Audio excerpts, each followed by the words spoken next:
He's absolutely right to raise the issue of the fishing industry and of our precious union. And I am a committed unionist, as he is, and as indeed all my colleagues on the Conservative benches are. Our deal in relation to fisheries means that we will become an independent coastal state. That means that we will be able to negotiate access to our waters. We will be ensuring our fishing communities get a fairer share of our waters. We will be determining that issue of access to our waters. And we firmly rejected a link of access to our waters and access to markets. I have to say also that we are very clear, as I made clear in my statement on Monday, that we will not be trading off a fisheries agreement against anything else in this future relationship. And indeed, the support for the deal, I'm confident that my honourable friend will have seen the support for the deal that has been recognised by the Scottish Fishing Federation. Corbyn! Thank you, Mr. Speaker. I echo the Prime Minister's words about Baroness Trumpington. We thank her for her service to this country throughout her life. We'll also remember her as a great code breaker and a very demonstrative member of the House of Lords with her physical symbols. And also her wit on Have I Got News for You. I also, Mr. Speaker, want to pay tribute to my friend Harry Leslie Smith. Harry passed away early this morning in Canada. Harry also served in the war. He was an irrepressible campaigner for the rights of refugees, for the welfare state and for our National Health Service. He was passionate about the principle of health care for all as a human right. We thank Harry for his life and his work. On Sunday, the Foreign Secretary said of their Brexit deal, it mitigates most of the negative impacts. Can the Prime Minister tell us which of the negative impacts it does not mitigate? Can I first of all, I'm sure that the whole House will wish to pass our condolences as well to the family and friends of Harry Leslie Smith. What we see behind the analysis that we have published today, and indeed the Chancellor recognised this morning, is that our deal is the best deal available for jobs and our economy that allows us to honour the referendum and realise the opportunities of Brexit. This analysis does not show that we'll be poorer in the future than we are today. No, it doesn't. It shows we'll be better off with this deal. What would make us poorer, what would have an impact on our economy for the future, would be the policies of the Right Honourable Gentleman. More borrowing, higher taxes, fewer jobs. The biggest risk to our economy is the Right Honourable Gentleman and his Shadow Chancellor. Mr. Speaker, on the same day that that statement was made, the Prime Minister said, this is the best possible deal, it's the only possible deal.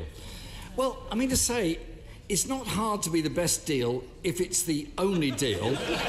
By definition, therefore, Mr. Speaker, by definition, it's also the worst deal. Mr. Speaker, the Government Economic Service forecasts published today are actually meaningless because there's no actual deal to model, just a 26-page wish list. The Chancellor, however, said that her deal will make people worse off. Does the Prime Minister agree? He doesn't appear to be here this morning to be consulted. As I've just set out to the Right Honourable Gentleman, what the analysis shows, it does show that this deal that we have negotiated is the best deal for our jobs and our economy, which delivers on the results of the referendum for the British people. And I believe that we should be delivering on the result of the referendum. But he talks about the political declaration. He calls it a wish list. Now, what he's describing is a political declaration that's been agreed between the United Kingdom and the European Union that sets out an ambitious, broad, deep and flexible partnership across trade and economic cooperation, law enforcement and criminal justice, foreign policy, security and defence, and wider areas of cooperation. And what does Labour have to offer? 6 bullet points. My weekend shopping list is longer than that.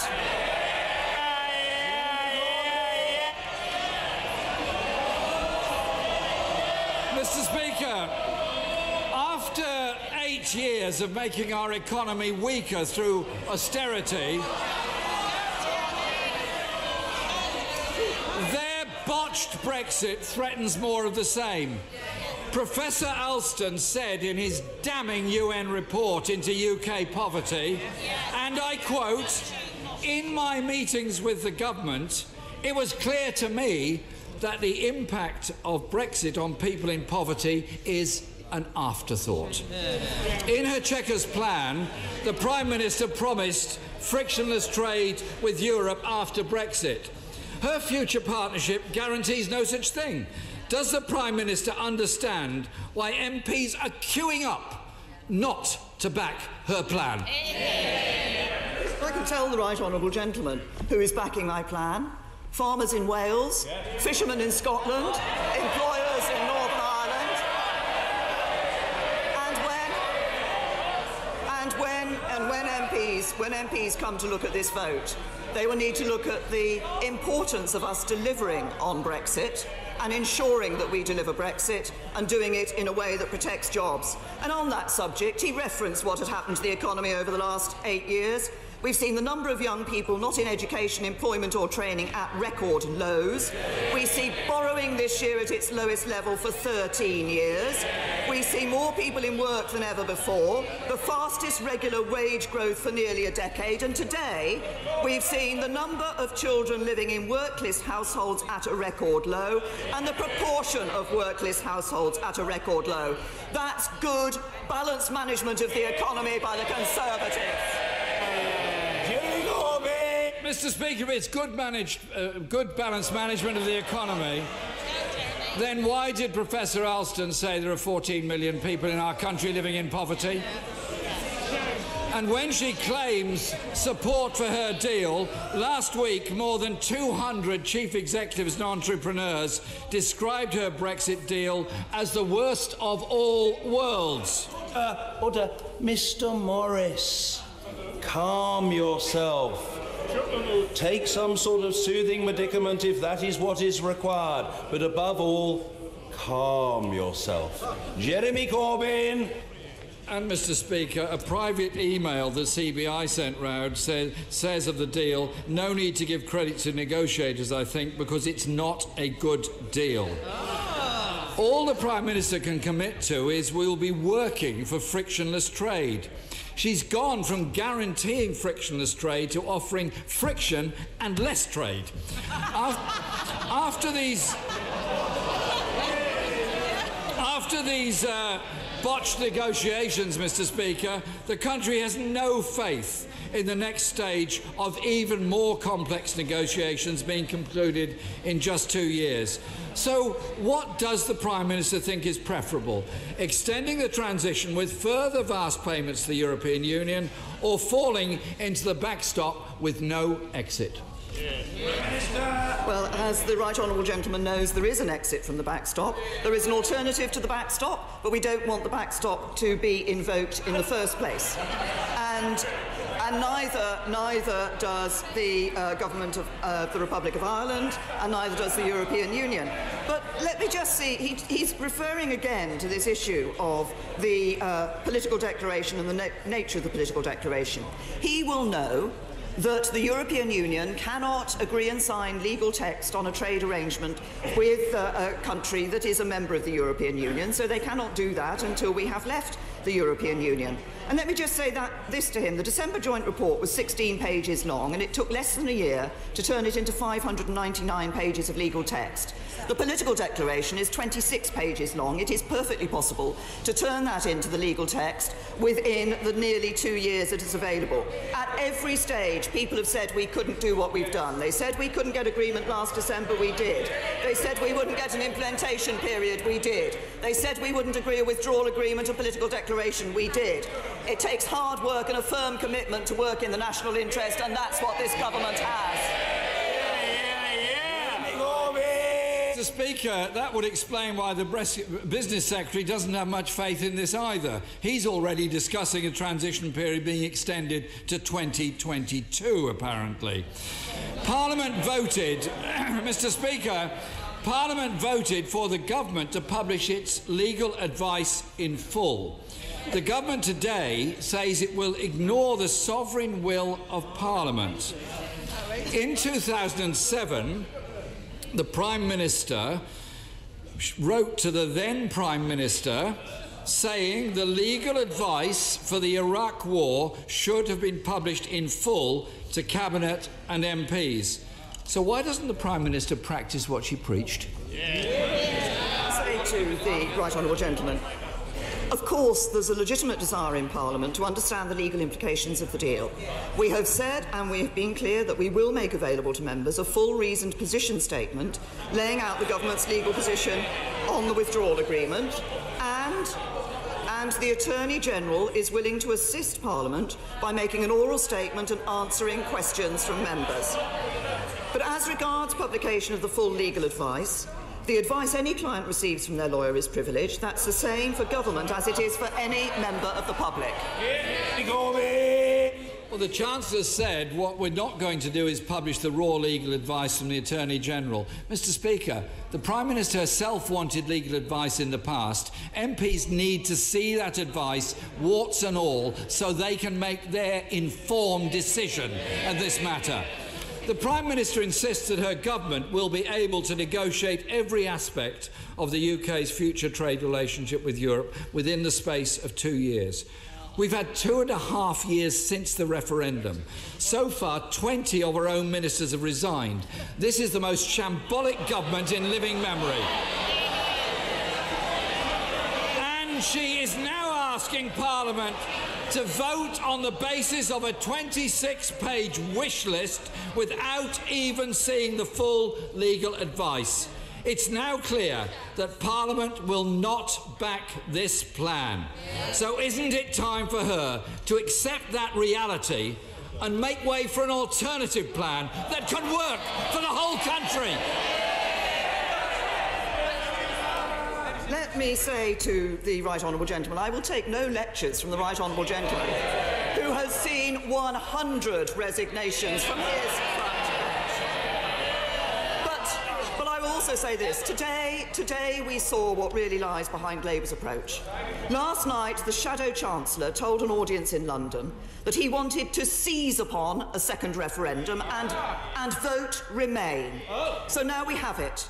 They want to cause chaos, frustrate Brexit, overturn the will of the British people, and that would be a betrayal of the many by the few. John Lamont, Mr. Lamont.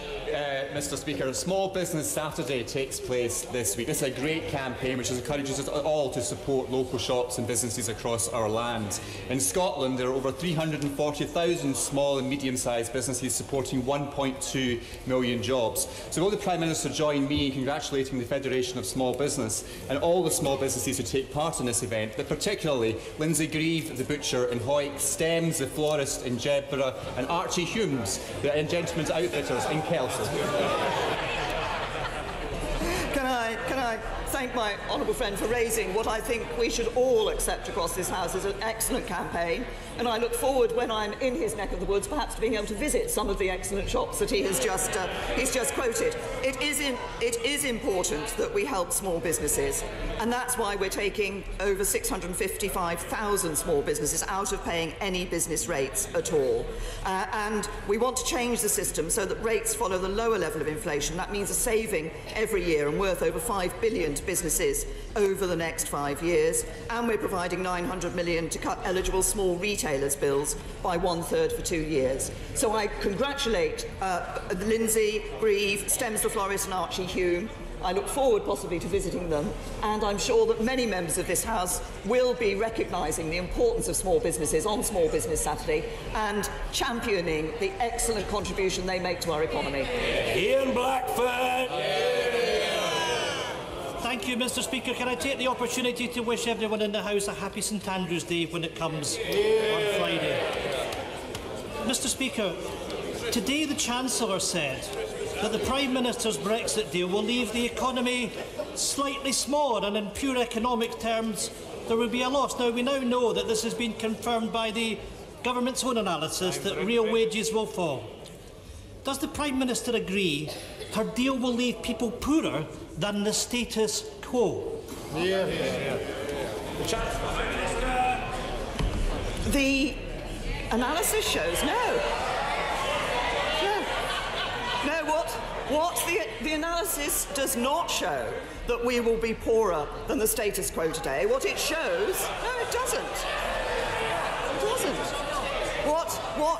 What the analysis shows is that this is a strong economy which will continue to grow, and that the model which actually delivers best on delivering for the vote of the British people and for our jobs and our economy is the model that the government has put forward, is the deal that the government is proposing. Ian Blackford. Thank you, Mr. Speaker. I do wonder if the Prime Minister has read her own analysis, because quite clearly, under any scenario, leaving the single market and the customs union will be poorer. Yes. The Prime Minister wants to take us back to the days of Thatcher and a belief that unemployment is a price worth paying. That's the reality. No government, Mr. Speaker, should choose to weaken its economy and make its citizens poorer. That's what the Prime Minister is doing. Mr. Speaker, the Prime Minister will travel to Scotland today. People in Scotland voted overwhelmingly to remain. We voted for our rights to be respected. Order. No. The Right Honourable Gentleman is entitled to be heard, and he will be heard as every other member of this House will be heard. It's a simple point. Please digest it. Ian Blackford. Thank you, Mr. Speaker. The Prime Minister will travel to Scotland today. People in Scotland voted overwhelmingly to remain. We voted for our rights to be respected, and we are not prepared to give up those rights. The Prime Minister must explain to the people of Scotland why her deal will rob them of their rights as EU citizens. Can I say to the Right Honourable Gentleman, he started his remarks by comments about unemployment and the government's approach to unemployment. What do we see under this government? 3.3 million jobs have been created since the Conservatives came into power. And the OBR forecasting a further 800,000 more jobs being created in our economy. Employment rate is a near record high. Employment is at a record high. Unemployment rate has almost halved since 2010. And he talks about what the people of Scotland voted for. They voted to stay in the United Kingdom, and they voted for 13 Conservative MPs. Anne-Marie Trevelyan. It's a fact with any divorce proceedings that if the parties cannot reach a fair and equitable agreement, they go to a judge to ask for a decision. Mr. Speaker, in the case of the divorce between the UK and the EU, this Parliament must be the judge. Does the Prime Minister agree with me that once this Parliament has rejected the EU's controlling and dominating proposal, which won't leave us free to decide our future, that the UK will be better off actually spending the money we set aside to prepare for a clean global Brexit? Can I say to my honourable friend that if we... Order! The honourable lady's question was heard, and I will dare the Prime Minister's reply, and the Prime Minister is entitled to have that reply properly heard. The Prime Minister. Thank you, Mr. Speaker. Backing this Brexit deal means that we will control our own borders, we'll end free movement once and for all, we'll protect jobs with a deal that's good for our economy, we'll no longer send vast sums of money every year to the European Union. We can spend it on our priorities. And we'll be able to strike free trade deals around the world, as well as taking back control of our laws and having a good security partnership. But if we reject this deal, we go back to square one with damaging uncertainty that would threaten jobs, threaten our investment and the economy, and lead to more division. I mean, there was less time to focus on the issues that our constituents wish us to focus on. So I think the choice is backing the deal in the national interest so we can build that brighter future, or going back to square one if it is rejected. Tracy Brabin. Thank you, Mr. Speaker. My constituent, Matthew, is one of those very brave people who've waived their anonymity anonymity around abuse they suffered at the hands of a member of the Church of England. The Prime Minister will be very aware of the harrowing evidence coming out of the independent inquiry into child sexual abuse, which could have been prevented if a law on mandatory reporting had been in place. International evidence shows mandatory reporting doubles the number of children placed into safety when introduced. Will the Prime Minister commit to protect children and introduce mandatory reporting across all institutions, including the Church of England? Well, can I first of all say how sorry I am to hear of the case of her constituent Matthew and the abuse that he suffered. Sadly, what we have seen coming out of this independent inquiry is too much abuse that was allowed to carry on for too long, and too many people suffered as a result. And it isn't just the case that they suffered at the time the abuse was taking place. That suffering remains with them to this day. And I think we should all recognise that. Now, she's raised the issue of mandatory reporting. We did look at this very carefully indeed, when I was Home Secretary, we looked at this very carefully. Actually, there is mixed evidence as to the impact that mandatory reporting has.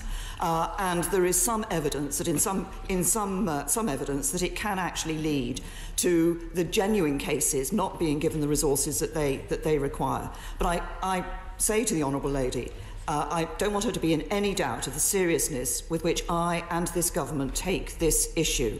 We are doing our best to repair. I won't claim we can fully repair, but doing our best to repair by giving some sense of justice to those people who suffered at the hands of too many institutions, including institutions of the state, for too long. Theresa Villiers. Mr. Speaker, many of my constituents are worried about crime, and the Chancellor in his budget speech acknowledged that policing is under pressure because of the changing nature of crime. With decisions on the National Police Funding Settlement imminent, can I urge the Prime Minister to make sure we can get more police on the beat in Barnet and beyond? Can I say to my right honourable friend, I recognise the concern that she has expressed, and I'd like to reassure her that obviously we have been protecting police funding since 2015. We have enabled police forces to further increase funding through the council tax precept, and this year, including council tax, there's an additional £460 million available to the police. But I recognise that the issue that she has raised, and we will continue to ensure that the police have the resources they need to cut crime and keep our communities safe. But of course, there is also a role for Chief Constables and Police and Crime Commissioners as operational leaders and elected local representatives to decide how best to deploy resources to manage and respond to individual crimes and indeed to local crime priorities. Chapman. Mr. Speaker, thank you. I know the Prime Minister is visiting Scotland today, and I hear that there's already great dancing in the streets. So but like most Scots, I've been absolutely horrified by the arrogant, shambolic and non-inclusive way in which the government have gone about the Brexit negotiations over 2 tortuous years. What lessons has the Prime Minister learned so we can have a very simple, more productive and faster negotiations when we decide to dissolve the Act of Union? Can I say to the honourable gentleman, he'll be well aware of the vote that took place in 2014 and the desire of the Scottish people to remain in the United Kingdom. We have, at every stage throughout the negotiations, been working with the devolved administrations.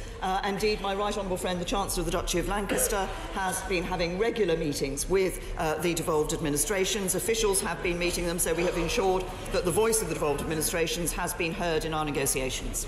Simon Hoare. Thank you, Mr. Speaker. The small businesses of North Dorset's market towns play a vital role in our local economy. On the cusp of Small Business Saturday, can she assure me that she will, and if necessary, intervene to ensure that the rules governing the provision of rural cash machines are safeguarded and that the actual needs of our rural communities are recognised, therefore underpinning those vital jobs and businesses in our rural communities? Well, can I thank my honourable friend again for recognising the importance of small businesses, and particularly, as he says, in rural communities. And we recognise that the widespread free access to cash remains extremely important in the day-to-day lives of many consumers and businesses throughout the UK. Link, which is the UK's cash machine network, is committed to maintaining free access to cash through its extensive footprint of ATMs, and the payment systems regulator set up by the government is ensuring that the UK payment system work in the interests of their users, and they regulate Link, and I can assure my honourable friend that the regulator is closely monitoring the situation and is holding Link to account for its commitments to maintain that broad geographic spread of ATMs across the United Kingdom. David Linden. Thank you very much, Mr. Speaker. Watching your premature baby in an incubator, hooked up to oxygen, being given assistance to breathe, is an incredibly difficult experience, and I can say that because both of my children have been through that. But the reality is, with statutory paternity leave, the law does not work for parents of premature babies. We spend weeks on neonatal intensive care units, and we want to take our paternity leave more than the 56 days. So will the Prime Minister agree to meet with me and the campaign Charity Bliss to look at how we can give support to parents of premature babies? Well, can I thank the honourable gentleman for raising this issue, which is obviously, through personal experience, very close to his heart, but I know one that is of concern to other members across this House. What I understand is that the Department for Business, Energy and Industrial Strategy is undertaking a review of the provisions for parents of premature babies, as they're the department responsible for the parental leave legislation, but also those that experience multiple births. And they're working with charities representing parents of premature babies, parents of babies who require neonatal care, to better understand the pressures and the issues that those parents have to face when their child is born prematurely or sick. They expect to be in a position to share the key findings of this review with interested parties in the new year, and I will ensure that the relevant minister from the department meets with him and the charity to hear that experience firsthand. David Amos. Last week a debate took place at Durham Union. The motion was, this House believes that the United Kingdom is less united than ever. I was part of the team opposing the motion, and we comfortably defeated the motion.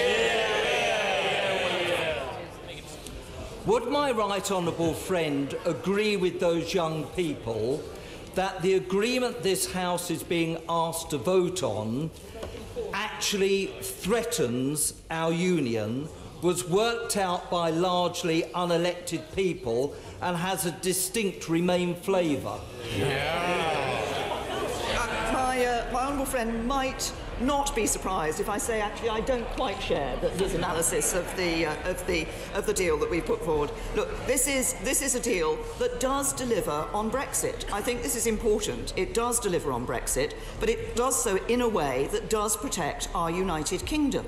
That was an issue that I have set out in this House on many occasions, and it's one that we were very keen to ensure was dealt with in this deal. It's a deal that protects jobs, but it's a deal that delivers on people's vote to ensure that we leave the European Union, and that we do so in a way that delivers no free movement, no jurisdiction of the European Court of Justice, not sending those vast annual sums to the European Union every year. But can I thank my honourable friend for engaging with those young people in Durham and debating this matter with them. I think it's very important we get young people, ensure young people maintain that interest in politics. Dame Louise Ellman.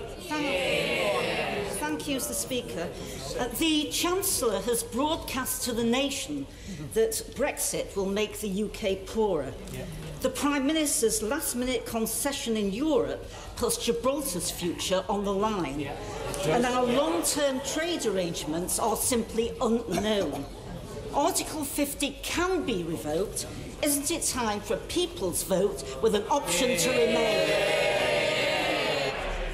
Can I say to the honourable lady, I mean, first of all, I've already referenced what the Chancellor said. Her reference to the Chief Minister of Gibraltar, to the issue of Gibraltar, goes absolutely contrary to what the Chief Minister of Gibraltar has said about the way in which the United Kingdom has absolutely stood by Gibraltar, and we will continue to stand by Gibraltar. She will have heard me saying before that I believe, in terms of a second referendum, it's important that we deliver on the vote of the British people. But I would also just ask her to consider this. It wouldn't be possible to hold a referendum before March the 29th of next year. That would mean having to extend Article 50. She wants to extend Article 50, delaying Brexit, or leaving with no deal. I believe the best option for this country is to ensure that we deliver on the Brexit vote, that we leave the European Union next March, that we don't delay that point, and we leave with a good deal that will protect jobs across the country. Sir Desmond Swain. Is she concerned about religious persecution in the Holy Land, and will she welcome the visit of the Patriarch of Jerusalem? Can I thank my right honourable friend, and of course, he will know that this weekend does mark the start of Advent, which is a time of expectation and hope for Christians. And today is Red Wednesday, a day when landmark buildings, including these Houses of Parliament, will turn scarlet as an act of solidarity with persecuted Christians. I would certainly like to welcome the Patriarch of Jerusalem for his upcoming visit. And I know that some Israelis can face additional structural challenges, particularly Christian and Muslim Arab Israelis, who experience higher rates of poverty and unemployment and who can face discrimination. And we certainly encourage the Israeli government to do all it can to uphold the values of equality for all enshrined in its laws. But can I give my right honourable friend the assurance that I will continue to work with governments, with the international community, with the United Nations, to support the rights of minorities, including Christians. Sir Vince Cable. In the next 10 days, there will hopefully be informed debate on the government's proposals on Brexit and various alternative routes, including an election, a people's vote, no doubt others. But there is absolutely no reason why the public should be alarmed by continuing discussion of a chaotic no deal, because it's entirely within the power of this House and the government to stop it. So will she reassure the public that under no circumstances this will happen? The right honourable gentleman with his long years in this House will know that, as he has said, we will on December the 11th be looking at the deal that the government has negotiated with the European Union. I believe there is a clear choice. I believe backing that deal will provide people with certainty and ensure that we deliver on the vote of the British people in the best way for jobs and for our economy. And failure to back that deal, I believe, would lead to chaos and uncertainty for people for the future. And the clear message I get around the country is that people don't want that chaos and don't want that uncertainty. Mrs Anne Main. Thank you very much, Mr. Speaker. This country exports vast amounts of plastic to developing countries. Could we, that's under the guise of recycling, could we incentivise recycling in this country and seek to ban us exporting our rubbish to other countries where it often ends up in landfill or in the ocean? My honourable friend has raised an important issue, and she, I hope, recognises the action the government has taken in relation to plastic. I was very pleased yesterday when I was at the Winter Fair at the Royal Welsh to see a company that actually 29 years ago started taking plastic and turning it into products that people could use, recycling it into things like garden seats and tables. This was an innovative initiative 29 years ago. It's slap bang into what we all consider to be the right thing to do today. Dan Carden. Thank you, Mr. Speaker. The Prime Minister is currently travelling the country seeking public support for her Brexit deal that she says will secure industry and jobs. So will she visit Camel Laird shipyard in Birkenhead, where workers have been forced into industrial action, fighting the threat of casualisation, to save hundreds of skilled, secure jobs in Merseyside at a company that has won £620 million of government RAF contracts? Because what faith can people have in the future she offers if she will not act to save skilled, secure jobs in our own defence industry? Can I first of all say to the honourable gentleman, I realise what a worrying time this must be for the employees of Camel Laird. Obviously, the government doesn't have a role in the strategic directional management of the company, but officials are in touch with the company. Officials are in close contact with the company and are being kept informed. And I hope that there can be a dialogue between all sides to work together to come to a solution that is in the best interests of all involved. As I say, I recognise what a worrying time this must be for the employees of that company. Zach Goldsmith. Mr. Speaker, it's been very widely reported that, fearing a backlash here in the UK, the Prime Minister personally intervened to stop the government offering sanctuary to Asia Bibi, the Pakistani Christian mother who faces a very, very serious threat to her life. Can the Prime Minister please take this opportunity to put the record straight and to commit to doing everything this country can to offering sanctuary to that mother? Can I say to my honourable friend, first of all, I might say this in answer to a number of questions, but my honourable friend shouldn't necessarily believe everything that he reads in the papers. What the position of the government takes is very clear. The absolute prime concern that we must have is the safety and security of Asia Bibi and her family, and we want to see a swift resolution of the situation. And this is, obviously, there's a primary function for the courts and government in Pakistan, and the Prime Minister Imran Khan has publicly supported the Supreme Court. He's promised to uphold the rule of law while providing continued protection for Asia Bibi. We could approach this in two ways. We could say, we want to go out there and say something just so that we show that the UK is doing that. Or we can say what is right for Asia Bibi.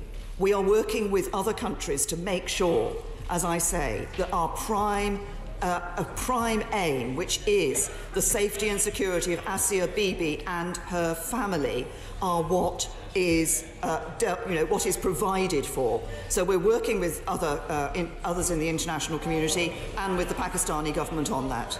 And Mrs. Sharon Hodgson. Mr. Speaker, this morning in the Westminster Hall debate on the proposed plan for the Tyne and Wear Fire and Rescue Service, the Minister finally admitted that in relation to funding, and I quote, Tyne and Wear has had a more challenging settlement than other fire authorities. How will the Prime Minister right this wrong? Well done, Sharon. Well, can I say to the Honourable Lady, it sounds to me as if she's already raised her concerns in relation to this matter with the debate in Westminster Hall,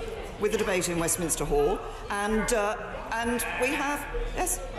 we have been looking at the issue of fire authorities. What we have seen over time is sometimes actually plans attempting to be put forward on which money has been spent, which have not worked for fire authorities. It is important that we make sure that the level of protection that they provide and the level of support that they provide is there. And obviously she has had a response from the Minister this morning. Charlie Elphick. Mr. Speaker, the Prime Minister will be aware that in recent weeks an unprecedented number of migrants, more than 100 migrants, have crossed the English Channel to enter the United Kingdom in small, unseaworthy craft. Does she agree with me it's very important that Britain and France work together to find the people traffickers behind this, to put a stop to them, bring them to justice, and ensure that we invest more in our border security? Yes. Well, my honourable friend has raised a very important point with which he is acutely aware as the member for Dover. Earlier in the year, in our discussions with the French government, we agreed that we could set up a coordination centre which would enable the French and UK governments and authorities to work together on exactly these sorts of issues. And my right honourable friend, the Home Secretary, has ensured that that coordination centre has now been stood up literally in the last few days. Newland. Thank you very much, Mr. Speaker. The liquidated company Helms used the UK government's Green Deal scheme to mis-sell and defraud hundreds of my Renfrewshire constituents. Helms owner Robert Skillen has recently emerged from hiding, and while he is ultimately responsible and should face the consequences, no one expects to be scammed by a government-backed deal. Will the Prime Minister do the right thing, step in and compensate the Helms customers for the money stolen from them under a UK government banner? Can I say to the honourable gentleman, I'm not aware of the details of the case that he's raised, and perhaps it would be better if I were to write to him in response to his question. Andrea Jenkins. Thank you, Mr. Speaker. It is of great concern to my constituent, Carol Law, a staunch Brexiteer, how her name has ended up on the database of anothereurope.org, the left-leaning and Remain campaign group. From this organisation, Carol this week received an unsolicited email, seemingly from the Right Honourable Member from Tottenham and the Honourable Member for Brighton Pavilion, asking her to stop Brexit. Carol is, however, a smart lady and knows that our best years lie ahead outside the EU. So can the Prime Minister please take this opportunity to educate the members opposite about GDPR rules and ask them to remove Carol from any databases that they are associated with? Well, Can I say to my honourable friend that I think everybody needs to take care in relation to the names that they have on databases, but the core point of what she was saying was to reveal the view that a number of people have on the Labour benches, that actually they should be trying to stop Brexit. I believe we should be delivering Brexit for the British people, and as my honourable friend believes, and indeed I concur with her, we should. Outside the European Union, there is a bright future ahead for this country. Our best days lie ahead of us. Bambos Charalambos. My constituent Sarah Rushton's brother has been missing for over 2 years. Yesterday I met with her and Peter Lawrence, the father of Claudia Lawrence, who expressed their frustration that the Guardianship Missing Persons Act 2017 has yet to be implemented, despite receiving royal assent in April 2017, and it's unlikely to take effect until July 2019. Can the Prime Minister assure me that there will be no further delays in the measures of the Act being fully implemented? Can I say to the honourable gentleman that I will ensure that the Minister responsible will be in touch with him in relation to the application of the enactment of those provisions. Mr. Peter Bone. Thank you, Mr. Speaker. The Lord's European Union Committee stated, on the basis of the legal opinions we have considered, we conclude that as a matter of EU law, Article 50 allows the UK to leave the EU without being liable for any outstanding financial obligations.